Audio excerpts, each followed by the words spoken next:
Good morning, everybody. The Ruby committee will be introducing the speakers before each talk today and tomorrow. So I'd like to introduce Joël Quenneville.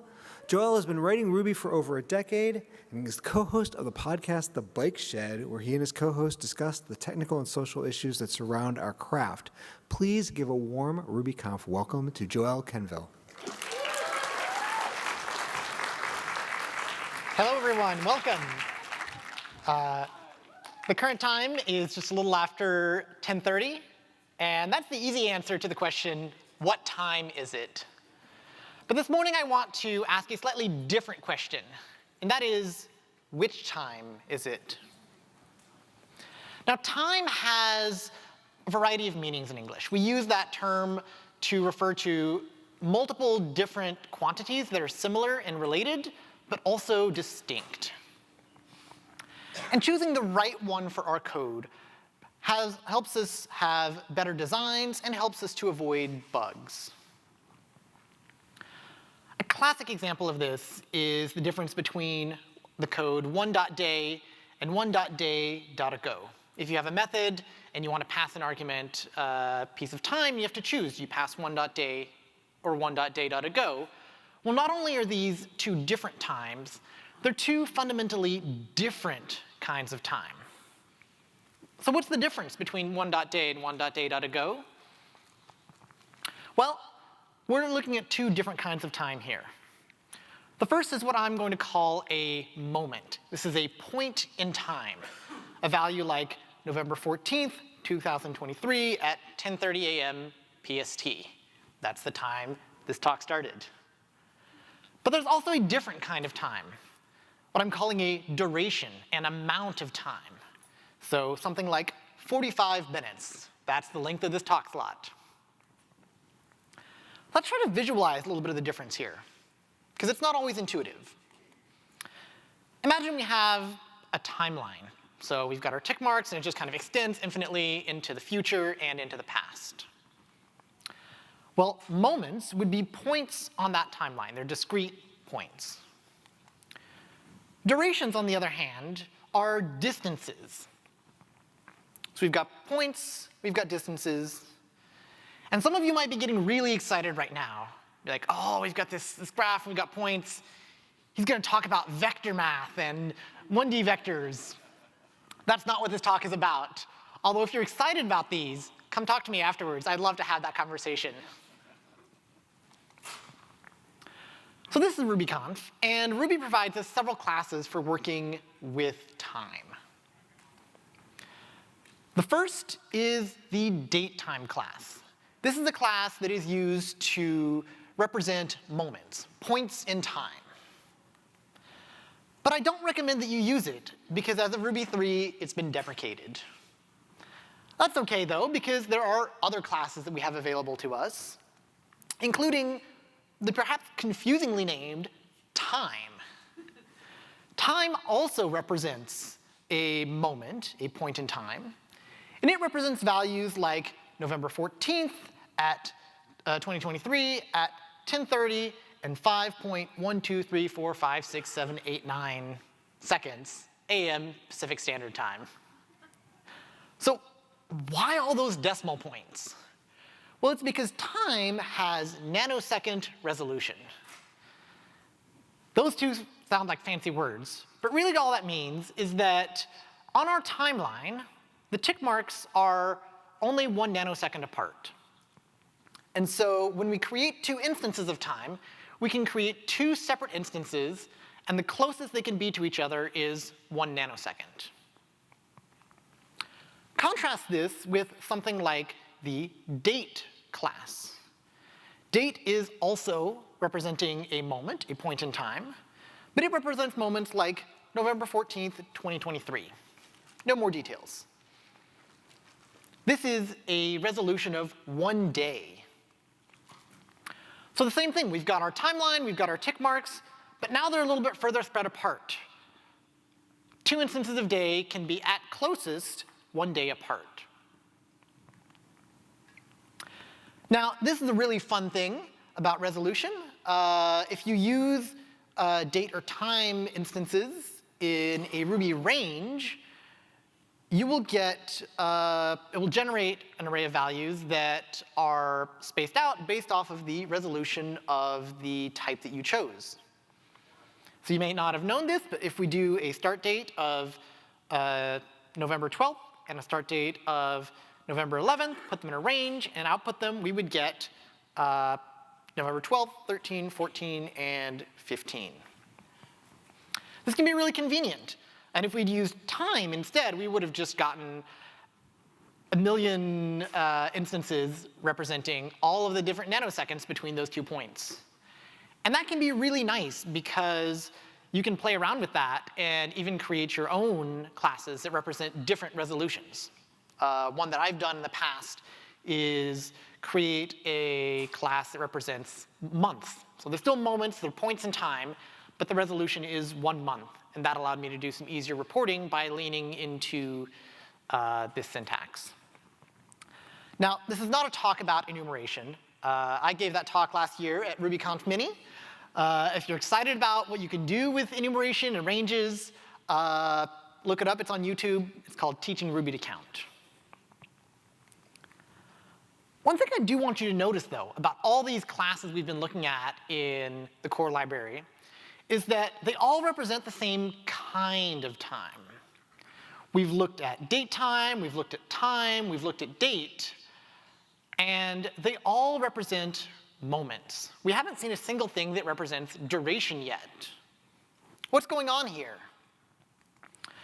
Well, core Ruby likes to represent moments using the date and time classes, and tends to use numerics for things like duration.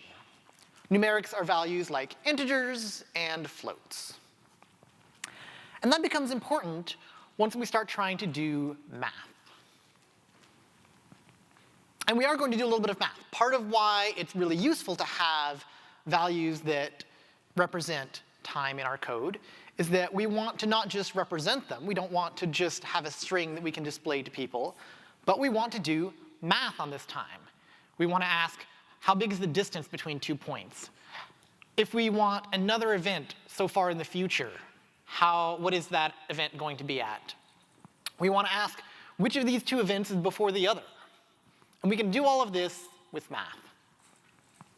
Now, unlike regular arithmetic, where you might be used to saying, oh, we've got 4 standard operators, addition, subtraction, multiplication, division, and any 2 numbers can be combined using those operators, time works a little bit differently, because not all math operators make sense.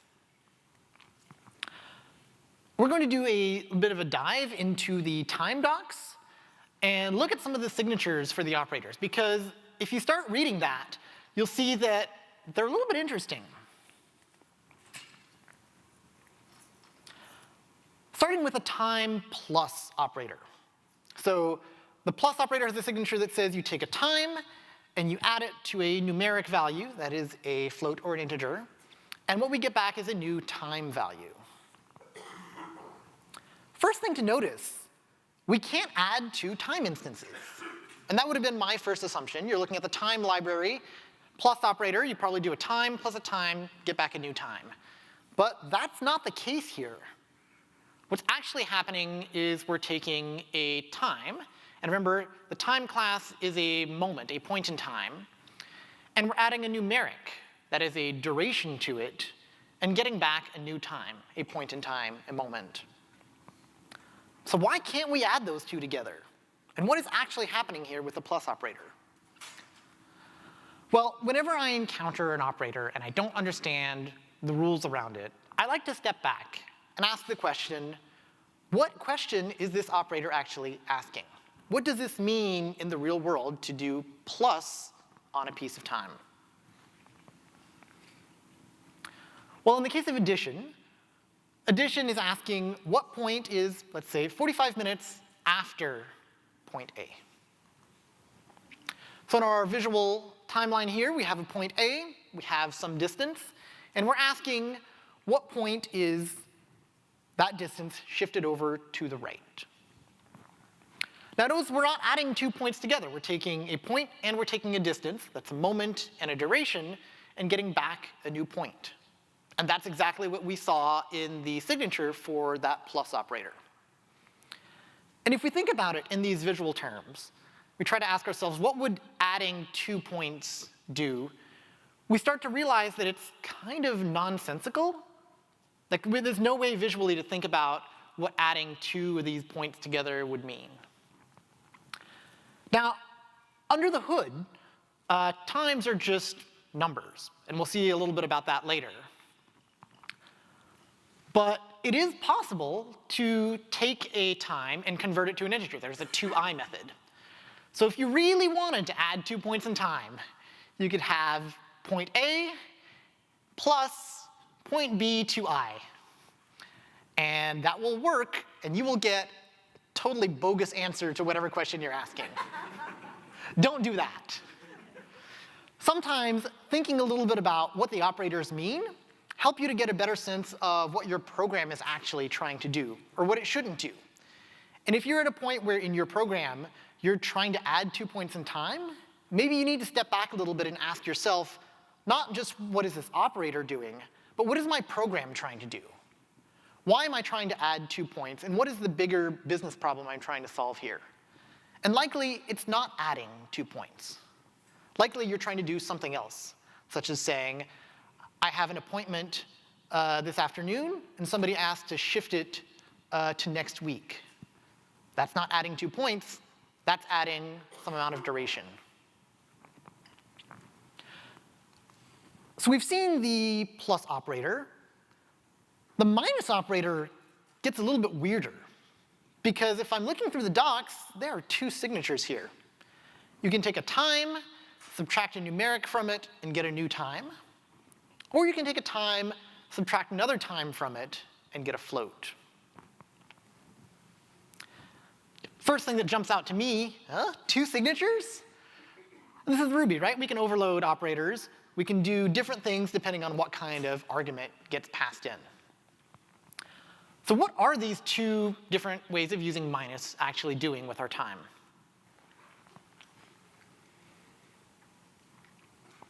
Well, as always, I like to ask, what question is this operator asking?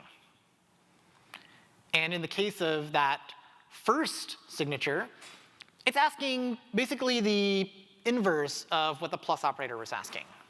The plus operator asked, what point is, let's say, 45 minutes into the future? And the minus operator is asking, what point is 45 minutes in the past? And again, we can see that visually. We have a point A, we have some distance, and we ask, what is that point shifted out into the past? So just like with addition, it makes sense. We have a point in time, we have a duration, and those are the 2 values that we combine to get that third value. But what about that second signature? That one was kind of weird. Remember, I said it's nonsensical to add 2 points together. Why can we subtract 2 moments from each other? You'd expect there to be some sort of being symmetric here, but it's not. Again, I'm going to keep asking this question. What is this operator doing? What is it asking? And when you're subtracting 2 points of time from each other, what you're actually asking is the question, how big is the duration between points A and B? Visually, it looks kind of like this. So on our timeline, now we have a point A, we have a point B, and the question is, how big is that distance between the 2 of them? And so between these 2 operators, what we have is 3 different questions that we've been answering about the data. But if you squint a little bit, you'll notice that it's kind of the same question answered in 3 different ways. What we have are 3 pieces of data. We have a starting point, we have an ending point, and we have some distance between the 2 of them. And these operators allow us to say, well, depending on any of these, if you know 2 pieces of that data and you want to know the third, you can use the correct math operator to get that third. And now some of you are probably having bad flashbacks to high school algebra class. This feels a little bit like solving an unknown in an equation. And you're not wrong. What we actually have here is the same equation, and we're just rearranging it to solve for a different value. So when we're adding, we say to find point 2, we can add point 1 and a duration. The first version of subtraction is solving for the origin point, where we can subtract point 2 to get the duration. And finally, if what we're trying to find is the duration between 2 points, we can subtract point 1 from point 2. Now, the initial version of this talk when I was putting it together, I wanted to call this an algebra of time and go really deep on all the different ways that the math operators work and dig into some of the surprising edge cases where some combinations make sense, some combinations don't make sense. But I figured not many people would want to attend that talk. So instead, I focused more on the idea of different kinds of time and building a better intuition around them. And one of the intuitions I do want to build is why certain operations make sense and some don't. And what you can see here is that because it's the same operation that's rearranged 3 times, just by rearranging this equation, we can see the 2 different ways that subtraction works and the 1 way that addition works. I didn't need to look at the docs for time. This equation shows it all for me. It also shows that you can subtract 1 point from another, but that you can't add 2 points together. Now, this is not the only set of math operations you can do on a point in time, but these are the 2 that I wanted to dig into for this talk. One thing that is interesting is the way that the 2 types interact with each other. You're not just working durations with durations or points in time, moments with other moments, but the 2 types, while they're separate, they do interact with each other. And they're not the only types of time. Earlier, we talked about resolution and how a date is like a time class instance, but without the time part. It's just the date. But what if you need to do the opposite? What if you want a time without the associated date? Well, we've seen a couple different types of time. We've seen moments, we've seen durations, and what we're talking about here is yet a 3rd kind of time. This is not something where you want to use the time class to model time without a date. Instead, what you want is something called time of day. Time of day represents values like the generic idea of 5:30 p.m. This is time decoupled from a day.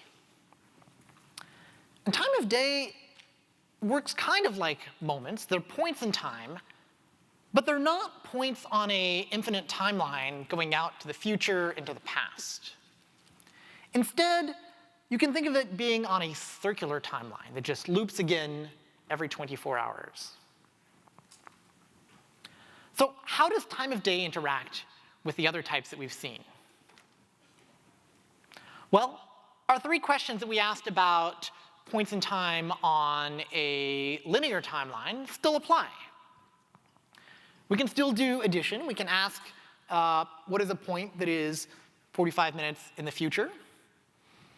We can do subtraction. Ask what is a point that is 45 minutes in the past.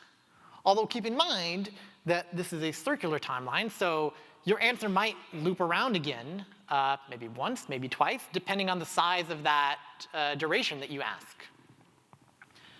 And finally, we can also ask about the distance between points A and B. Another thing that we could do is take an instance of time, a moment, that has precision that gives us hours, minutes, seconds, and turn that into a time of day.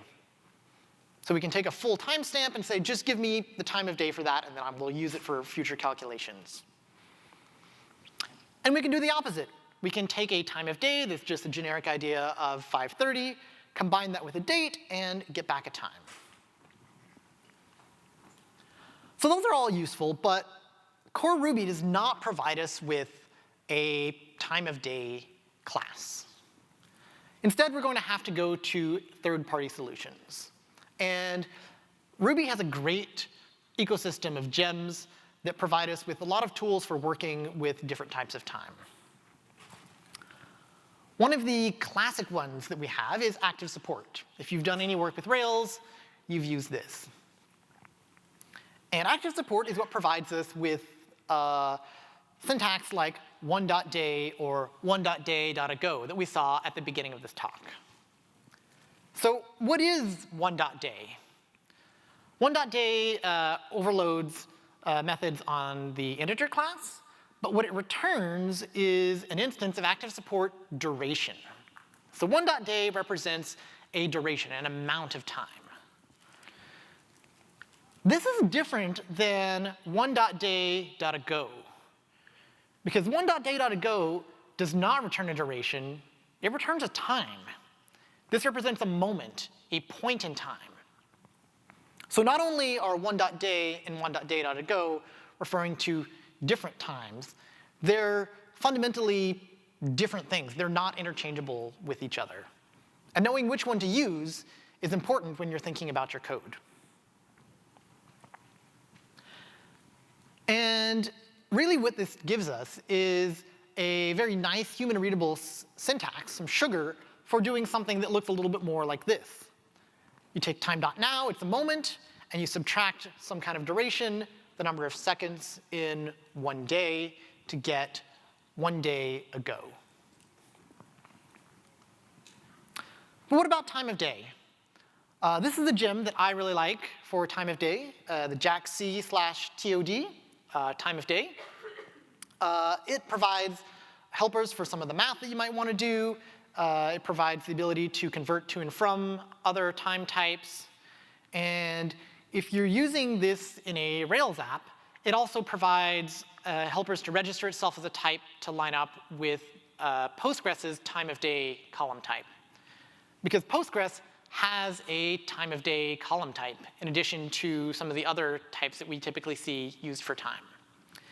And this is a bug that I saw recently, where if you don't use a gem like this, and you have a time of day column type in Postgres, Rails by default will try to turn it into a time instance in Ruby. Now, this is converting from two different types of time. You're turning a time of day into a moment, which can lead to some weird behavior.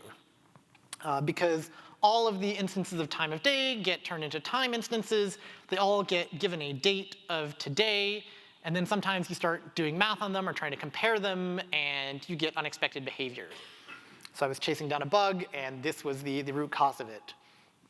And the solution was to actually convert the column into instances of this time of day gem. But you can't always pull in third-party code. Sometimes you have to do it yourself. So how might you implement time? Well, I'm going to tell you how not to do it. Avoid using human-readable integers like 1030 to represent the time 10:30 a.m. Now, this might feel like the intuitive way to do it, and I've seen a lot of people do it this way, but this breaks down in a few ways that are actually really frustrating. For example, it allows you to store invalid times like 3176. When is 3176? I don't know. It's nonsensical. It doesn't make sense. It's an invalid value. But OK, maybe we can do some validations. We can get around that. We're going to restrict the domain a little bit. But the real core problem here is that it breaks math. And remember, part of the reason that time is valuable as its own type is that we want to do math on it. So if we want to say, what is the number of minutes between 10:25 and 9:25, math will tell us it's 100. And I don't know, for all of you that passed first grade, but that's not the correct answer. It's actually 60 minutes. The problem here is that clocks roll over at 60, and our decimal system rolls over at 100. And so trying to pretend like time is decimal leads to a lot of problems. Here's another thing that I might recommend you don't do. Don't store multi-part values like hours 10, minutes 30. What we're doing here is we're trying to take a human representation, something that we think about in terms of time as being like, oh, a certain number of hours and a certain number of minutes, and putting that into the computer. But that's not how the computer thinks about values, and that's not really how the underlying value works. What we've done is we've broken it up into multiple resolutions, hours, minutes, seconds, and lower. But these are just ways for us to describe it. In reality, a point in time is a single value, not multiple. And so by storing it in multiple resolutions, what you're going to do is give yourself more work when it comes to doing any sort of math, because now you've got to do weird carryover into other columns. So what should you do instead? Well, the classic solution is to store an epoch and a counter. So what does that mean? Well, the epoch is really just what is the 0 point of your time. And a counter is just going to be a straight up number. How many of whatever resolution you've picked since that 0 point? Let's look at a few real world examples. A common one that I'm sure all of you have run into is Unix time. This is the number of milliseconds since January 1st, 1970. January 1st, 1970, that's our epoch. And the counter stores milliseconds, that is our resolution, since that 0 point. Another one is Postgres's time of day column. This stores the number of microseconds since midnight. Again, we have our 0 point, that's midnight, and we have a counter that stores a resolution, in this case microseconds, since that 0 point. And finally, good old date from Ruby. This has a kind of an interesting 0 point, the year 4713 BCE. Not sure exactly why. And its counter stores the number of days since that 0 point. So what if you're making your own? Well, my suggestion would be have a class that just wraps one big counter. Something like this. So we're building time of day, and we build here. It's a wrapper around a number. We pass in the number of, let's say, microseconds since midnight, and we store that. Now, because time of day is circular, we're doing a little bit of modulo math to make sure that we never go over the maximum number of microseconds in a day. But otherwise, this is just a Ruby class wrapper around a number. And this is the pattern that I am a big fan of in general. When you have numbers where you have to do some more domain operations, you have to do special math on them, wrap them in a class, make them a domain object, and then that allows you to abstract away all of that in a way that's really clean. Integers are great, but if you can build a class, that's what Ruby's built for. Ruby's an object-oriented language. And then because passing in microseconds since midnight is not the way we think of it as humans, we might create a custom constructor. And this would allow us to pass in all of the parts in the way that you and I are familiar with them. So we might construct a time of day by passing in hours, minutes, seconds, the regular type of time that you and I like to work with. Under the hood, this method does the math to convert it all into microseconds, and then we just pass it into the constructor.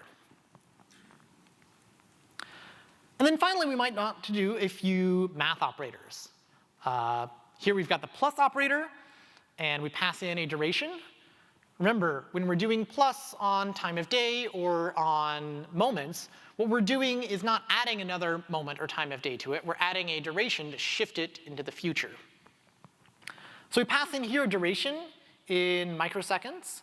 And here's where that single counter implementation really shines, because all we really need to do is add that new duration to the underlying counter and return that in a new instance.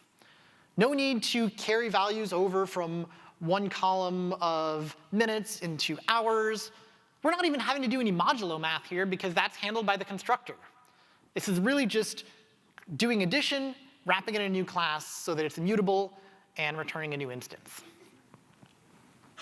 So the single counter approach really shines when you're trying to implement any kind of time. Here we did a time of day, but I mentioned earlier that I've done the similar thing for a moment where the resolution is months. So picking a number of months, maybe months since January 1st, 1970, and you implement a few operators on it, you allow it to play nicely with Ruby's range, and it just works so beautifully with the rest of the Ruby ecosystem. So I want to talk a little bit about a project that I did that really got me into understanding some of the nuances of working with time. This project was working with a researcher who was doing studies with people. They would be doing a sort of mini therapy session, and they would be wearing a few different sensors, and they would also be filmed. And what she had was a bunch of time series data from things like heart rate, skin sensitivity, things like that, and a video. And she wanted to find out what are the parts of the data that are interesting that I want to do more quantitative analysis on. The project that I built was a series of time series graphs and a video, and I had to sync all of this data up together. And each of these streams had a scrubber on it so that you could, as you move the video, it would move the scrubber on the time series data, or you could move the scrubber on the time series data and it would move it on the video. And this allowed you to say, oh, there's a spike here in heart rate. I wonder what's happening here. And you would move the scrubber there, and then you would be, oh, I see. In the video, it's because someone walked into the room and the person's heart rate went up. Now, when dealing with this is all time-based, and the points in the time series data are all Unix timestamps. So milliseconds since January 1st, 1970. Syncing it up with the video, though, is a little bit different, because the video is not anchored in time. Instead, any timestamp I get from the video are going to be seconds since the beginning of the video. Now, there's a couple things that might catch you out here. One is the difference in resolution, milliseconds versus seconds. And I absolutely made that mistake. You're trying to find an offset between two things, and all of a sudden you're off by a factor of a few thousand.